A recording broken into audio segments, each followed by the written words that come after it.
Hi and welcome to day 6 of the Wrong Messiah video series. Our Bible passage from today comes from Mark chapter 15, verses 21 to 39. They compelled a passer-by who was coming in from the country to carry his cross. It was Simon of Cyrene, the father of Alexander and Rufus. Then they brought Jesus to the place called Golgotha, which means the place of the skull. And they offered him wine mixed with myrrh, but he did not take it. And they crucified him, and divided his clothes among them, casting lots to decide which each should take. It was 9 o'clock in the morning when they crucified him. The inscription of the charge against him read, "The King of the Jews." And with him they crucified 2 bandits, one on the right and one on his left. Those who passed by derided him, shaking their heads and saying, "Aha! You who would destroy the temple and build it in 3 days, save yourself and come down from that cross." In the same way, the chief priests, along with the scribes, were also mocking him among themselves and saying, "He saved others, he cannot save himself. Let the Messiah, the King of Israel, come down from his cross now, so that we may see and believe." Those who were crucified with him also taunted him. When it was noon, darkness came across the whole land until 3 o'clock. At 3 o'clock, Jesus cried out with a loud voice, "Eloi, Eloi, lama sabachthani," which means, my God, why have you forsaken me?" When some of the bystanders heard it, they said, "Listen, he is calling for Elijah." And someone ran, filled with a sponge with sour wine, put it on a stick, and gave it for him to drink, saying, "Wait, let us see whether Elijah will come to take him down." Then Jesus gave out a loud cry and breathed his last, and the curtain of the temple was torn in two from top to bottom. Now the centurion who stood facing him saw that in this way he breathed his last. He said, "Truly this man was God's son."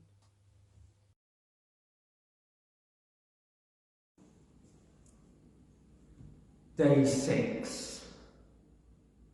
And whatever the disciples, whatever the people had expected for their Messiah, perhaps for most of them, this was not what they had expected. That night after they went to the Garden of Gethsemane, Judas came and he offered his kiss. Jesus was arrested. He was put before many a council. And all of that leads to this moment. A man weakened by beatings, mocked, hangs on a cross, hangs there, breathing his last. And the people around are confused. The people around are asking, can this ever be the Messiah? How can a dead man, how can a dead king save us from all of this? The enemy, the Romans, had done it again. They had taken the best chance and nailed it to the cross. Judas, by then, knowing that he had betrayed someone he loved, decides that he too must hang on a tree.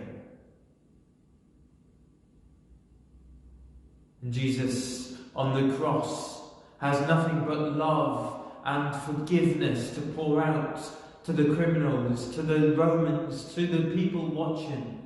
"Father, forgive them for what they have done," because they haven't got a clue.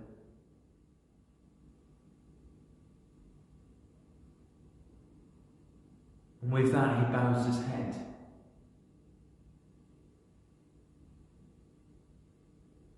With that, it is over.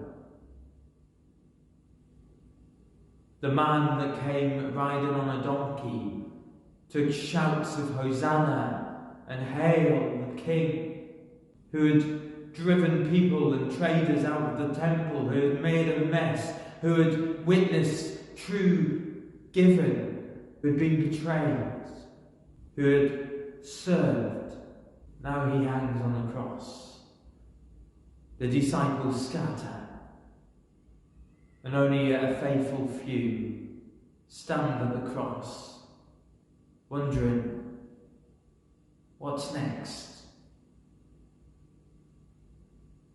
The soldier, making sure that Jesus is dead, sticks the spear into the chest. And something about that turns his mind to say, surely this man was who he said he was. The dead king on a cross,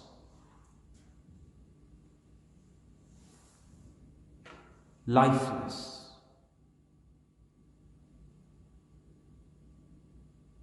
without hope.